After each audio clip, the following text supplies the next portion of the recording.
نازل ہوئی آیت کیا؟ صحابہ کرام کو استحضار ایسا تھا اللہ تبارک تعالیٰ کا، انہوں نے عرض کیا یا رسول اللہ صلی اللہ علیہ وسلم، ہم جب باتھ روم میں جاتے ہیں تو وہاں تو استنجا کا تقاضا پورا کرنا ہے، بشریت ہے نا، تو کپڑے کھولنے پڑتے ہیں کیا کریں؟ اس لیے وہ لوگ اپنے آپ کو چھپاتے تھے، ایسے بہت کہیں بھی جاتے تھے۔ تو اللہ تعالیٰ نے فرمایا کہ اس کی ضرورت نہیں ہے، یہ تمہاری بشری ضرورت ہے۔ کیا ہے؟ اس سے کہاں تک بچو گے؟ بچ نہیں سکتے۔ ایسا استحضار تھا کس کا؟ اللہ تبارک تعالیٰ کا، کہ اللہ تعالیٰ ہم کو دیکھ رہا ہے اور ہم اس وقت برہنہ ہو رہے ہیں۔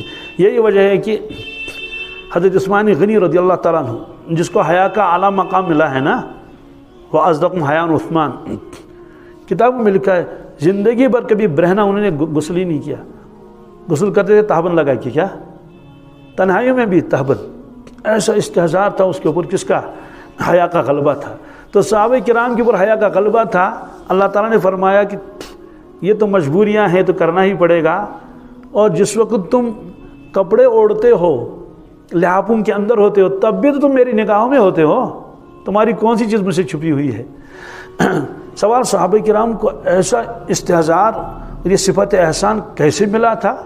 ببرکت حضرت رسول اکرم صلی اللہ علیہ وسلم۔ ان کو ایک بیٹھک میں یہ کیفیت حاصل ہوتی تھی۔ کس میں؟ ایک بیٹھک۔ حضرت عبداللہ بن عمر فرماتے ہیں، میں سفر میں جا رہا تھا، راستے میں نے دیکھا ایک چرواہا ہے، بکریاں چرا رہا ہے، تو میں نے الیک سلیک کر کے اس سے کہا بیٹے ہم کو دودھ پلاؤ۔ اس نے کہا حضرت یہ بکریاں میری نہیں ہیں، میں غلام ہوں۔ انہوں نے کہا کہ پھر کیا ہوا؟ ایک بکری کا دودھ نکال کے دے دو، ہم پیسے دے دیں گے۔ انہوں نے کہا حضرت مجھے اس کی اجازت نہیں۔ حضرت نے فرمایا ذرا اس کا اور امتحان کر لیں۔ کہا کہ چلو ایک بکری ہی دے دو، ہم آپ کو پیسے دے دیں گے۔ انہوں نے کہا اس کی بھی اجازت نہیں۔ انہوں نے کہا تمہارا مالک یہاں تھوڑا ہی ہے، اور اتنی بکریوں کو کون روزانہ گنے؟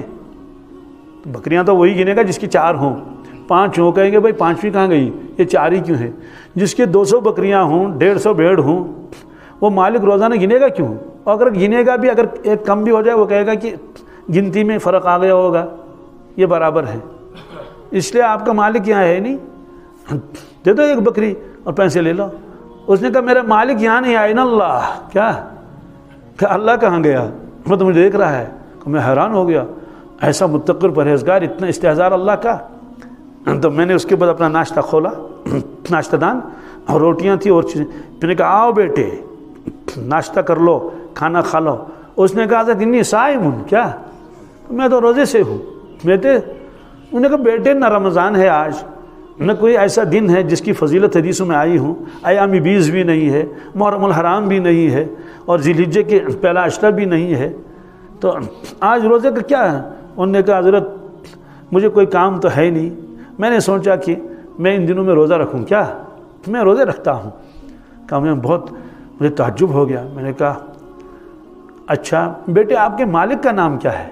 تو انہوں نے پورا بتایا ایڈریس۔ تو میں جب سفر سے واپس آیا تو پھر اس کے مالک کے پاس گیا، تو میں نے اس کے مالک سے کہا کہ یہ بیڑوں کا ریوڑ مجھے دے دے۔ انہوں نے کہا حضرت میں نے اپنے لیے ہیں لیکن کیا کروں، آپ جب کہہ رہے ہیں چلو اتنے بیڑ لے لو۔ انہوں نے کہا غلام بھی دینا پڑے گا کیا؟ اس نے کہا حضرت بس یہ نہ مانگی۔ کہا کیوں؟ کہا ایسا غلام تو مجھے ملے گا نہیں کہیں۔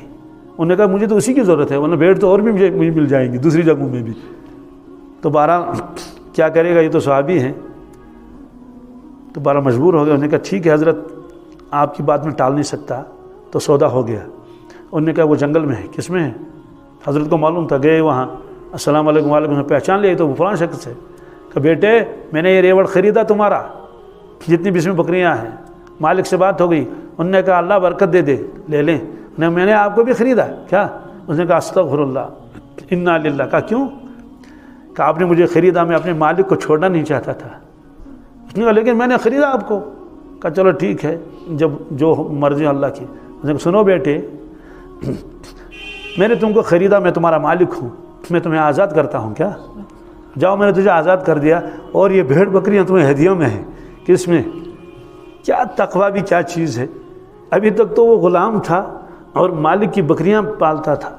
اس کے تقوی اور پرہیزگاری کی بنیاد پر اللہ نے فرمایا تم کو آزاد بھی کر دیں گے اور یہ بکریاں تمہاری ملکیت میں آ جائیں گی.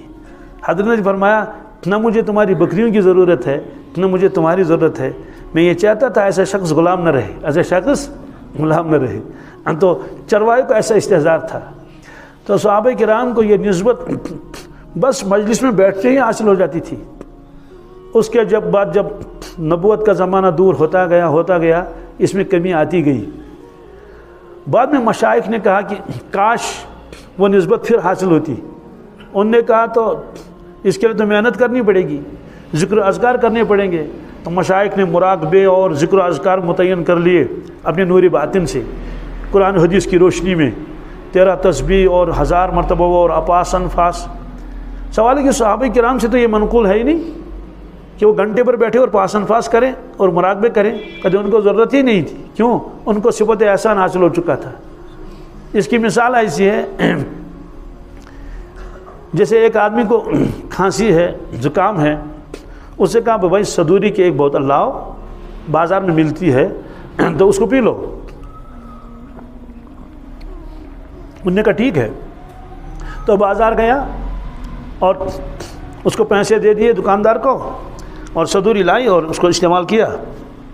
کھانسی وانسی سب ختم ہو گئی. ایک شخص دوسرے علاقے میں رہتا ہے، اسے حکیم نے لکھا کہ آپ صدوری لاؤ. اس نے کہا سر یہاں صدوری ملتی نہیں. انہوں نے کہا چلو ٹھیک ہے تو پھر خود شربت بنانا پڑے گا. کیا؟ تو اس کو نسخہ دے دیا. اس نے وہ اجزاء لائے، گاؤ زبان لایا اور پرسوشان لائے اور اصل سوس لائے، یہ ساری چیزیں، اس سے پستان لائے اور گلوزوفہ لائے، یہ سارے، اور بادرج بویا لائے، یہ حکیمی دواؤں کے نام ہمیں. تو یہ ساری چیز جمع کر لی. اس کے بعد کیا کر لیا؟